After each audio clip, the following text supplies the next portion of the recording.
Welcome to Nasdaq Trade Talks. I'm Jill Malandrino, Global Markets Reporter at Nasdaq. Joining us is Ethan Buchman. He's the Vice President of Interchain Foundation, also the CEO of Informal Systems. And we're here to discuss the future of the global financial system. It's great to have you on with us, Ethan. Thanks so much for making the time. So to kick it off, tell us more about the Interchain Foundation and what is Informal Systems?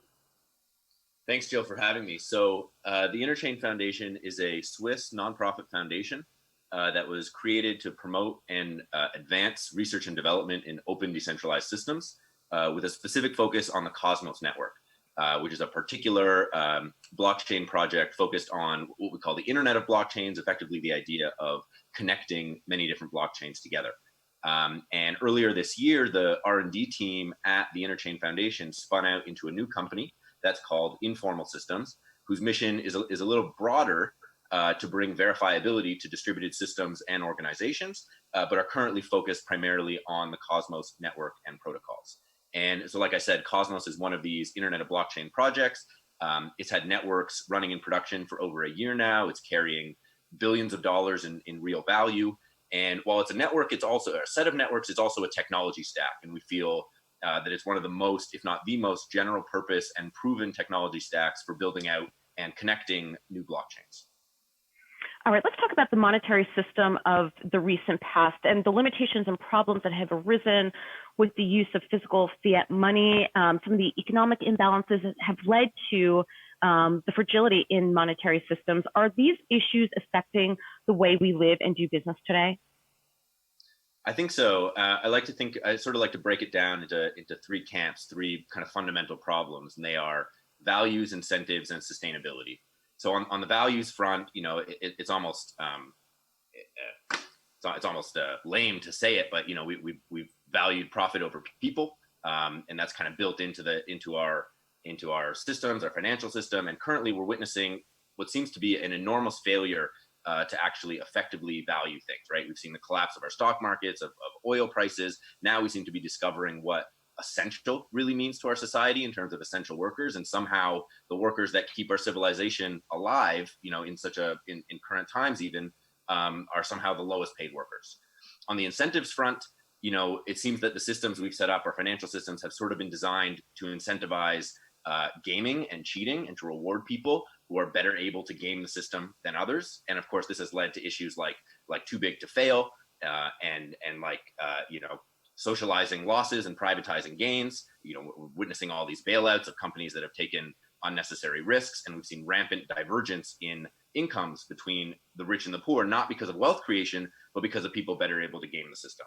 And finally, and perhaps most importantly, is sustainability, and this model of kind of financial growth at all costs being at fundamental odds with a finite planet and the need to find more sustainable forms of growth, and really for, you know, our human societies to function more like forests than like hurricanes.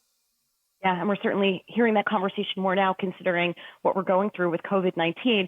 Let's take a look at the monetary system present day.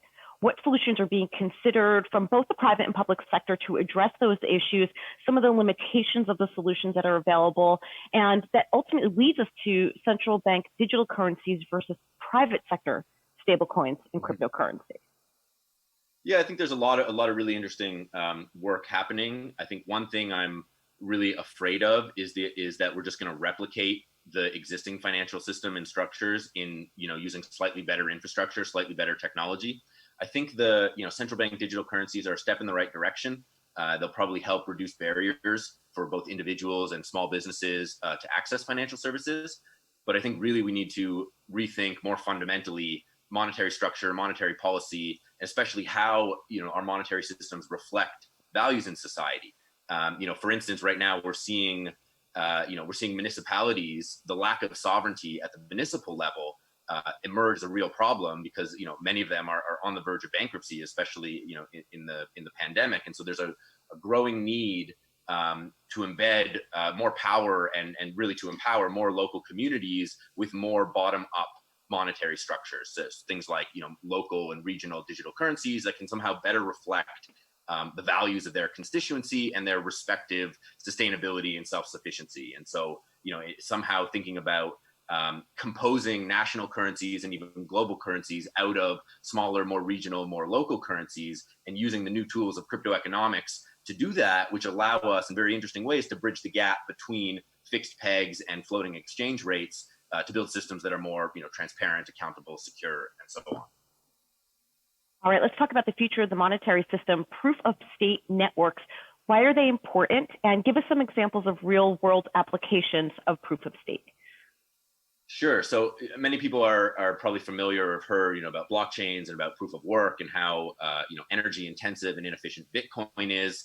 And, Bitcoin uses as much energy as a small country, and it seems somewhat abhorrent. So the idea that, we're going to introduce blockchains and they're going to make the world better and somehow more sustainable when they use up so much energy is kind of absurd. So proof of stake is an alternative approach to designing and building public blockchain networks that doesn't require such an enormous amount of energy.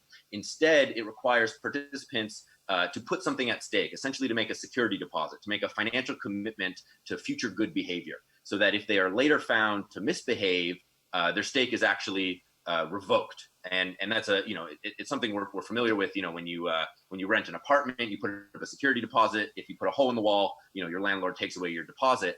The proof of stake networks are kind of generalizing that concept to the monetary system much more widely and to behaviors much more widely. And so what we're seeing is a huge explosion of proof of stake development and research. And, Ethereum's been talking about moving to proof of stake for a long time. All of the Cosmos blockchains are based on proof of stake. And it makes it a lot easier to put up a new blockchain and to incentivize people to participate with good behavior. And so one of our favorite examples of a Cosmos proof of stake based blockchain that's really having an impact today in the real world, especially in light of the pandemic, is a project called Althea, or the Althea network.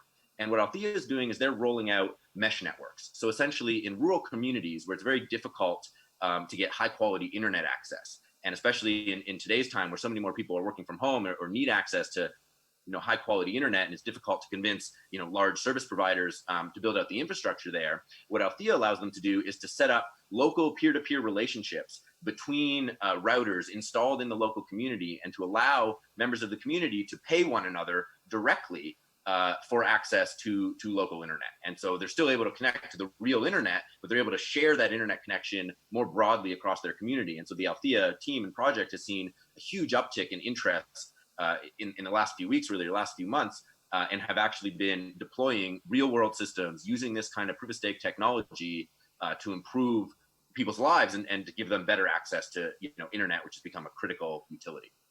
All right, now Ethan, you're hosting a webinar on the future of global finance. Tell us more so people can sign up for it. So next Wednesday, we're hosting a webinar. It's hosted by Informal System and Penrose Partners, which is another blockchain firm in Toronto. And we will be talking about all of these topics in much more depth. So if you're interested in learning more, please join us next Wednesday. All right, Ethan, great to have you on Trade Talks. Thanks so much for joining. Thanks so much for having me. Take care. Okay, and thanks for joining me. I'm Jill Malandrino, Global Markets Reporter at Nasdaq.